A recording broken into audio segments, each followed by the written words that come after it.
اللہ رب العزت کی بارگاہ میں دعا ہے خالق کائنات ان کے زندگی میں، عمر میں اور عمل میں برکتیں عطا فرمائے۔ حضرات محترم، گزشتہ جمعے کو میں نے حضرات کے سامنے والی ہندوستان، معین بے کسان، سلطان الہند، خواجہ غریب نواز المعروف غریب نواز سرکار رضی اللہ عنہ کی سیرت پر، آپ کی زندگی کے حالات پر مشتمل چند باتیں ابتدائی طور پر بیان کی تھی۔ حضرات محترم، آج جو آیت کریمہ اب حضرات کے سامنے تلاوت کرنے کا شرف حاصل کیا ہے، اللہ رب العزت جو ہے اس میں ارشاد فرماتا ہے وَمَن يُطِعِ اللَّهَ وَالرَّسُولَ، اور جو اللہ اس کے رسول کا حکم مانے، فَأُولَٰئِكَ مَعَ الَّذِينَ، بس وہ انہی کے ساتھ ہوگا، انعم اللہ علیہم، جن پر اللہ نے انعام فرمایا ہے، من النبیین والصدیقین والشہداء والصالحین، جن پر اللہ کا خاص انعام ہوا ہے، اس میں انبیاء ہیں، صدیق ہیں، شہداء ہیں اور صالحین ہیں۔ فرمایا وَحَسُنَ أُولَٰئِكَ رَفِیقًا، اور یہ ہیں اچھے ساتھی۔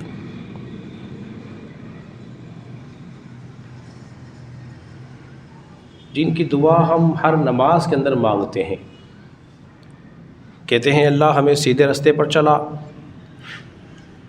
نہ صرف سیدھے راستے پر چلا بلکہ ان کے راستے پر چلا جو تیرے انعامی یافتہ لوگ ہیں۔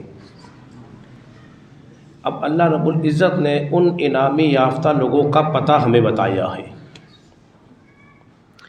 کہ جن پر اللہ کا خاص انعام ہوا ہے وہ کون لوگ ہیں۔ تو فرمایا ہے کہ وہ انبیاء ہیں،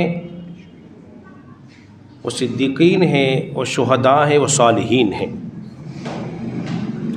فرمایا ان پر اللہ نے انعام فرمایا ہے، اور انعام کو بیان کرنے سے پہلے اللہ نے اس کی وجہ بیان فرمائی ہے۔ وہ وجہ کیا ہے؟ وَمَن يُطِعِ اللَّهَ وَالرَّسُولَ، وہ وجہ کیا ہے؟ وجہ یہ ہے کہ وہ اللہ کے رسول کے پیچھے چلتے ہیں، وہ رسول اللہ صلی اللہ علیہ وسلم کے طریقے کو اپنا کر اپنی زندگی ان کے طریقے میں ڈھال لیتے ہیں۔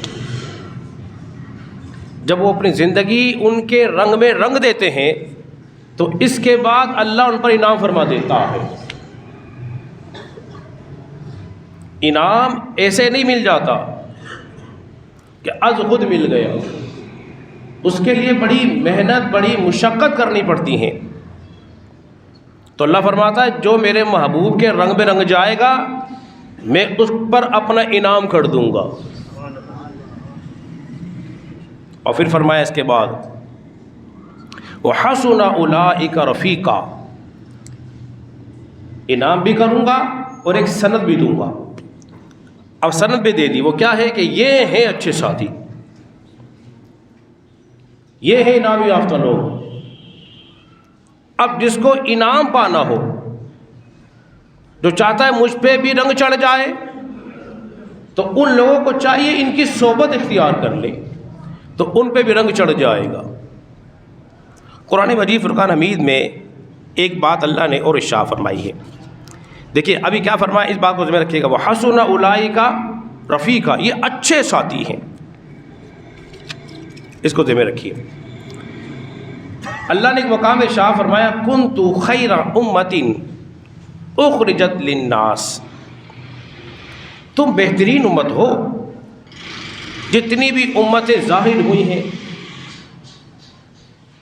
ان میں اللہ رب العزت نے کیا فرمایا، تم بہترین امت ہو۔ امت تو حضرت آدم کی بھی تھی، حضرت موسیٰ کی بھی تھی، حضرت ابراہیم کی تھی، اور نہ جانے جتنے انبیاء آئے۔ اللہ فرما رہا ہے محبوب پیارے تیری امت جو ہے بہترین امت ہے، لیکن یہ بہترین امت ہے کیوں؟ اس کی کیا خوبی ہے، اس میں کیا ایسی خاص کوالٹی ہے، وہ اللہ نے خود ارشاد فرمائی۔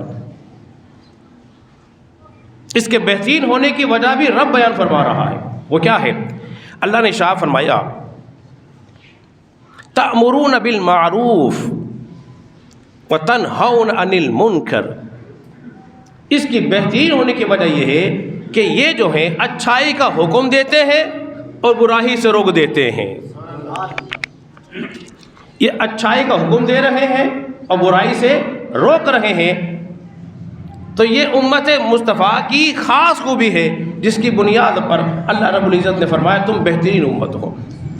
اس لیے رسول اللہ صلی اللہ علیہ وسلم کا ایک فرمان بھی ذہن میں رکھیے۔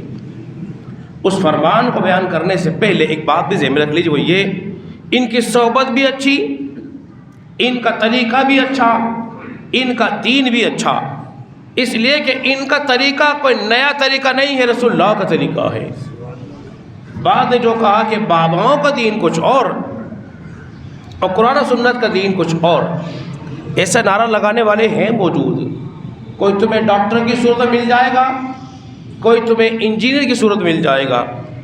یہ شیطانی وار ہے، ان پر اپنے ذہن پہ سوار نہ کر لینا، اس لیے کہ اس بات کی گارنٹی رب نے دی ہے۔ فرمایا یہ ہے اچھے ساتھی، وحسن اولئک رفیقا، یہ اچھے ساتھی ہیں۔ تو جن کو ساتھی رب اچھا کہہ دے وہ اچھے ہی ہوتے ہیں، اچھے نہیں، ان کا دین بھی اچھا ہے، ان کا طریقہ بھی اچھا ہے، اور اچھائی کی وجہ اللہ نے خود ارشاد فرما دی۔ اب چلیے رسول اللہ صلی اللہ علیہ وسلم اس فرمان کے متعلق بڑی مشہور معروف حدیث مبارکہ ہے، اکثر آپ نے علماء سے سنی ہوگی کہ علماء امتی کا انبیاء بنی اسرائیل، میری امت کے جو علماء ہیں وہ بنی اسرائیل کی طرح ہوں گے۔ میری امت کے جو علماء ہیں، اولیاء اللہ ہیں، یہ بنی اسرائیل کی طرح ہوں گے۔ کیا مطلب ہے؟ نبی نہیں ہوں گے، نبی نہیں ہوں گے، یہ سمجھ لو، اس لیے کہ نبوت کا دروازہ ہو چکا بند، آپ خاتم النبیین ہیں۔ پھر مطلب کیا ہے؟ مطلب یہ ہے کہ وہ کام کرتے تھے، میری امت کے اولیاء اور انبیاء، میری امت کے اولیاء اللہ جو ہیں وہ وہی کام کریں گے جو ان انبیاء نے کیا۔ تو میری امت کے اولیاء اللہ اور علماء وہی کام کریں گے۔ وہی کام کون سا؟ تأمرون بالمعروف وتنہون عن المنکر، وہ اچھائی کا حکم دیں گے اور برائی سے روکیں گے۔ انہی میں سے اولیاء اللہ میں سے ایک کا تذکرہ ہم نے گزشتہ جمعے کو وضاحت کے سامنے کر چکے ہیں، خواجہ غریب نواز رضی اللہ عنہ کی حالات میں زندگی ہم نے کچھ باتیں آپ کے سامنے بیان کی تھی، اور یہ بتایا تھا کہ جب وہ باغ رسالت میں حاضر ہوئے اور وہاں سے انہیں انعام مل گیا اور عطائے رسول کا لقب مل گیا، اور رسول اللہ صلی اللہ علیہ وسلم نے ڈیوٹیاں ان کی لگا دی۔ یہ رسول اللہ لگاتے ہیں ڈیوٹیاں، تم نے کہاں کام کرنا ہے۔ جب ڈیوٹی لگ گئی آپ وہاں سے تشریف لائے،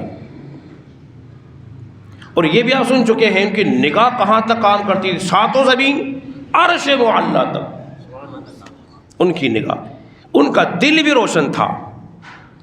آپ اور میں دیکھتے ہیں ظاہری آنکھوں سے، ان کی ایک لمٹ ہے، یہ نقطہ بھی ذہن میں سمجھ لیجیے، یہ ان کی ایک بولیے کیا ہے؟ لمٹ ہے۔ اچھا سائنس کیا کہتی ہے؟ سائنس یہ کہتی ہے آنکھ وہ دیکھے گی جو سامنے ہو، بھائی ایسا ہی ہے نا، آنکھ وہ دیکھے جو سامنے ہو، لیکن یہ اولیاء اللہ جو زمین کے اندر کی اور آسمانوں سے اوپر کی عرش معلیٰ تک دیکھ رہی ہیں۔ مطلب یہ ہے کہ یہ دل کی آنکھ سے نہیں دیکھتے، یہ سر کی آنکھ سے نہیں دیکھتے، دل کی آنکھ سے دیکھتے ہیں۔ اس لیے کہا جا ہے کہ لوگوں مومن کی فراست سے ڈر، مومن جو ہے اللہ کے نور سے دیکھتا ہے۔ تو جس کی آنکھوں میں رب کا نور آ جائے تو پھر اس سے کوئی شے پوشیدہ نہیں ہو سکتی، وہ بے حجاب دیکھتا ہے۔ تو جب ڈیوٹی لگ گئی آپ وہاں سے ہوتے ہوئے لاہور آئے، اور لاہور آنے کے بعد آپ نے سید علی داتا علی حجویری ان کے روزے پر آپ نے چلا اعتکاف کیا، وہاں سے فیض و برکات حاصل کی. اور میں بتا چکا ہوں یہ داتا علی حجویری وہ ہیں جب غوث پاک کی محفل میں ان کا تذکرہ آیا نا، فرمانے لگے کاش یہ ہمارے زمانے میں ہوتی تو ہم ان سے مرید ہوتے. کتنی بڑی سرکار ہیں. تو یہ غوث پاک سے پہلے کے ہیں. جب آپ نے وہاں سے فیض و برکات حاصل کی، ایک شعر آپ نے کہا، آپ فرمانے لگے گنج بخش فیض عالم مظہر نور خدا نہ کہ سارا پیر کامل آرا رہنما. ارے زور سے کہہ دیجئے نا، اس لیے کہ آپ کی نگاہ دیکھ رہی تھی. یہ ہیں بادشاہ. یہ دنیا کے جو بادشاہ ہوتے ہیں نا، ان کی حکومت زمین پر ہوتی ہے. اور یہ جو اولیاء اللہ ہوتے ہیں نا، ان کی حکومت زمین پر بھی ہوتی ہے، لوگوں کے دلوں پر بھی ہوتی ہے. لاہور کا بھی جانا ہو نا آپ کا، آپ دیکھ لی جا کر. جیسے شاہی قلعہ کے اندر آپ جائیں گے، عجائب گھر بنایا ہوا ہے، اس کے بعد نہ چلے جائیں تو وہاں کوئی بادشاہ کا مزار ہے. تو آپ کو اس مزار پر کیسے کیسے لوگ ملیں گے. کوئی تاش کھیل رہا ہوگا، کوئی ویسی بیٹھا ہوا ہوگا، گپے شپے مار رہا ہوگا. اور اسی طرح جب داتا صاحب کے مزار پر آئیں تو آپ کو لوگ وہاں قرآن کی تلاوت کرتے ہوئے نظر آئیں گے، درود السلام پڑھتے ہوئے نظر آئیں گے، اور نماز ادا کرتے ہوئے نظر آئیں گے. تو ان کی روحانیت آپ کو سارے علاقے ملے گی. اور یہ ایسے مقبول ہوتے ہیں، کہیں بھی چلے جاؤ دنیا کے کسی خطے میں بھی، اور کسی سے پوچھو داتا صاحب کون ہے، بتائیں کہ لوگ داتا صاحب کون ہیں، ایسے مشہور ہو جاتے ہیں. پھر آپ وہاں سے چلے، اور چلنے کے بعد عراق میں آپ کی ملاقات بختیار کاکی سے ہوئی نا، تو وہ ساتھ ساتھ ہی ہو گئے. پھر آپ وہاں سے ہوتے ہوئے پھر آپ اجمیر پہنچے. جب اجمیر پہنچے تو وہ شام کا وقت تھا. چند مریدین آپ کے ساتھ تھے. آپ وہاں جا کر بیٹھ گئے، تشریف فرما ہوئے. جب شام کا وقت ہوا تو پرتھوی راج کی وہاں حکومت تھی. رائے پتھوڑا اور دیگر وہاں پہ جو راجا تھے، تو اس کا نام تھا راجستھان. جہاں بہت سارے راجا ہوں تو اس کو نام پڑ گیا راجستھان.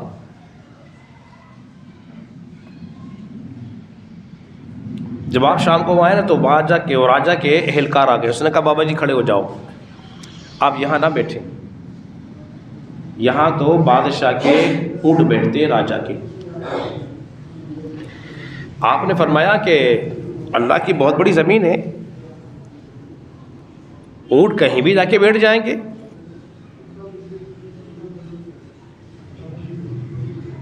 اونٹ جو ہیں وہ کہیں بھی بیٹھ جائیں گے. تو انہوں نے ذرا سختی کی، کہا بابا جی کھڑے ہو جائیے، بس یہاں راجا کے اونٹ بیٹھتے ہیں اور وہیں بیٹھیں گے، آپ کہیں اور چلے جائیے. جب انہوں نے اپنا طرز عمل بدلا نا تو پھر فقیر بھی فقیر ہوتا ہے. آپ نے فرمایا اپنے مریدین سے، بھائی ایسا کرو، یہ کہہ رہے ہیں کہ راجا کے اونٹ بیٹھیں گے، پھر اونٹ ہی بیٹھے رہے، چڑھائی اٹھا لو کہیں اور بیٹھ جاتے ہیں. قدرت خدا کی دیکھیے، آپ کی زبان سے یہ جملہ نکلنا تھا، اللہ کی بارگاہ میں مقبول ہو گیا. اچھا، بعض لوگ جو ہے نا ان باتوں کا کرتے ہیں انکار، کہتے ہیں یار یہ آپ عجیب باتیں کرتے ہیں، یہ کیسے ہو گیا، ایسے کیسے ہو سکتا ہے.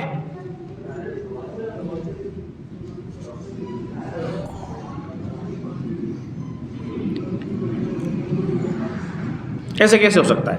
اب دیکھیے میں آپ کو قرآن بتاتا ہوں. اللہ رب العزت نے ارشاد فرمایا وَلَكُمْ فِيهَا مَا تَشْتَهِي أَنفُسُكُمْ وَلَكُمْ فِيهَا مَا تَدَّعُونَ. یہ قرآن ہے. جنتیوں کو جنت میں وہی کچھ ملے گا جو ان کے جی چاہیں گے. ارے سمجھیے،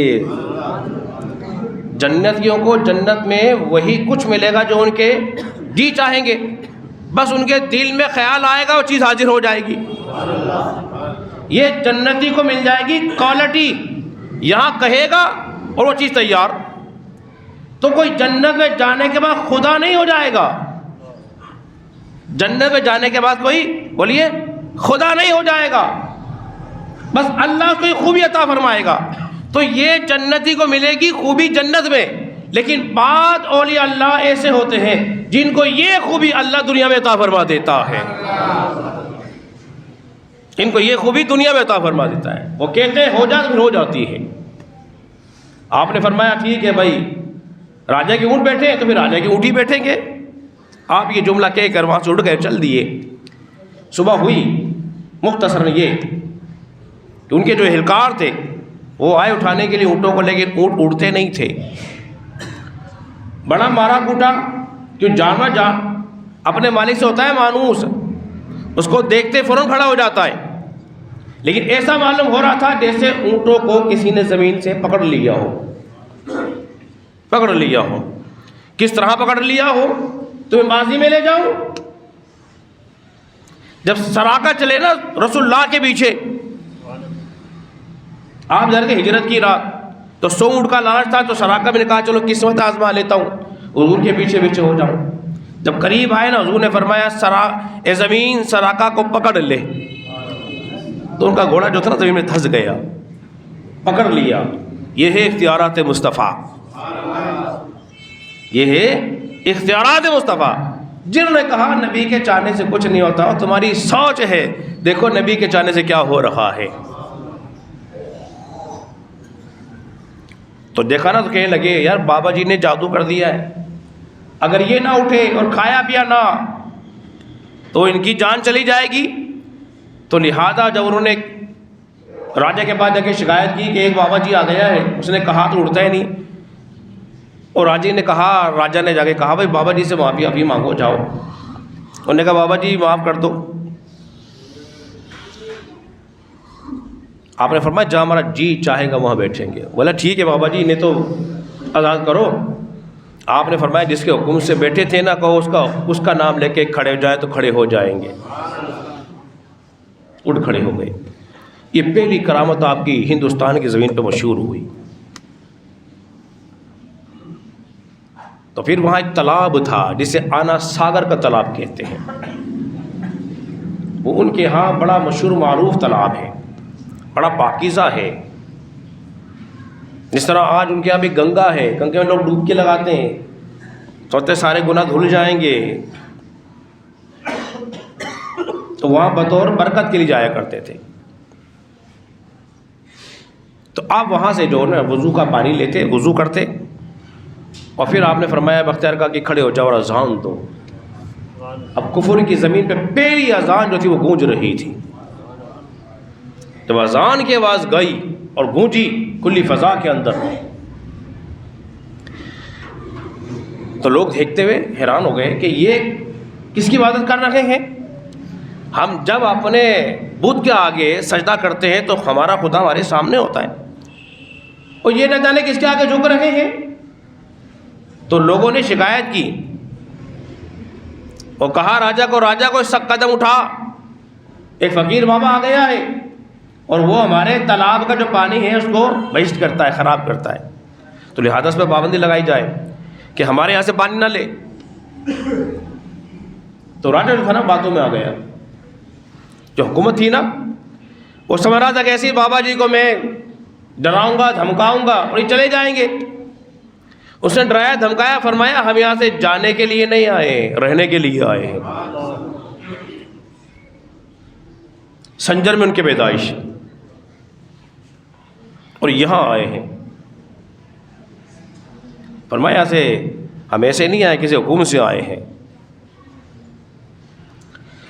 تو جب انہوں نے سختی کی نا تو اہلکار وغیرہ بھیج دیے. مختصراً یہ تو آپ کو اندیشہ ہو گیا اور آپ نے جان لیا کہ یہ ہمیں اب اس تالاب سے پانی لینے کی اجازت نہیں دیں گے. تو آپ نے فرمایا اچھا ایسا کرو، ہمیں ایک مشکیزہ تو بھرنے دو. اس نے کہا ہاں ٹھیک ہے ایک مشکیزہ بھر لو، مگر پانی نہ لینا. آپ نے فرمایا بختیار کہا کہ جاؤ یہ مشکیزہ پانی کا بھر لاؤ. اب خواجہ صاحب کا تصرف دیکھیے، مشکیزہ پانی میں ڈالا اور بھرنا شروع کیا. اب مشکیزہ کتنا بڑا ہوتا ہے؟ شاید آپ نے کسی نے مشکیزہ دیکھا ہو اتنا بڑا زور مار کے. کچھ چھوٹے بعد میں آپ نے فرمایا کہ ایک لوٹا بھر دو. بس آپ نے پانی میں ڈبویا، جیسے مشکیزہ باہر نکالا نا، سارا آنا ساگر کا پانی جیسا مشکیزے میں سما گیا. تالاب خشک. حیران ہو گئے یہ کیا ماجرا ہے، شہر میں کوہرام مچ گیا، یہ کیسا بابا جی آیا ہے. بڑے پریشان، اب کریں تو کیا کریں. وہ جو ان کا عقیدہ میں بتا چکا ہوں، گناہوں کی ٹوکری جو سر پہ رکھ کے آئے تھے اٹھا کر، ایک ڈبکی لگائیں گے چلے جائیں گے، کچھ پانی لے کے جائیں گے برکت کے لیے، ان کا عقیدہ تھا نا.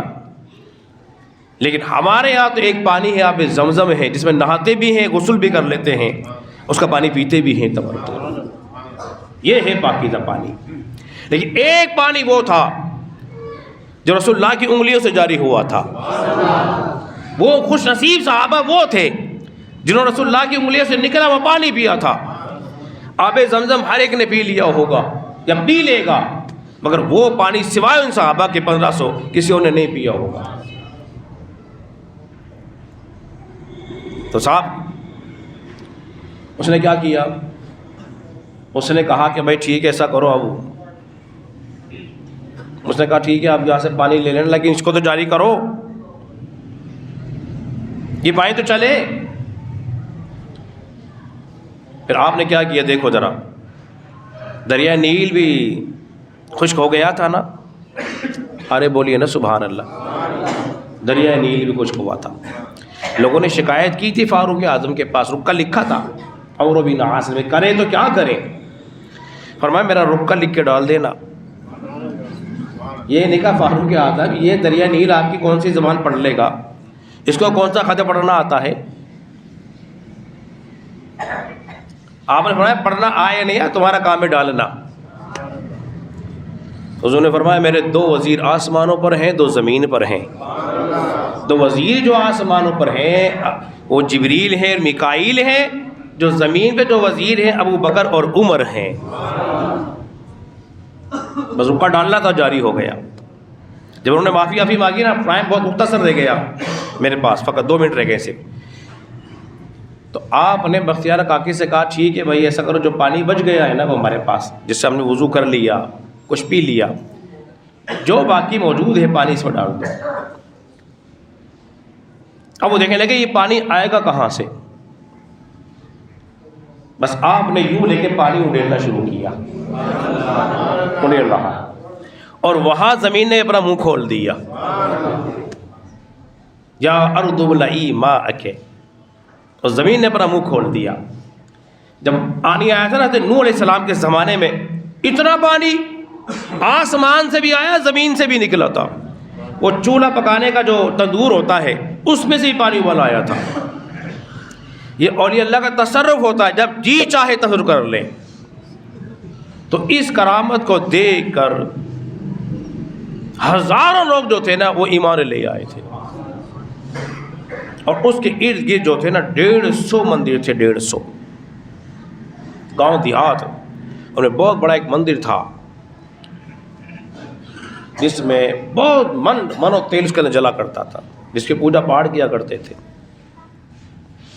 وہ خدا بڑے بڑے خداؤں کا خدا تھا، غریبوں کا خدا نہیں تھا. آج ہم سب بیٹھے ہیں نا، امیر غریب سب ساتھ مل کے بیٹھتے ہیں. یہ مسلمانوں کی خوبی ہے، امیر ہو غریب ہو سب ایک ساتھ مل کر بیٹھتے ہیں. لیکن وہاں ایسا نہیں، اب بھی ایسا نہیں ہے. حضرت محترم وقت میرے پاس نہیں رہا، انشاءاللہ زندگی رہی تو آئندہ کے حصے حالات زندگی آپ کے سامنے بیان کریں گے.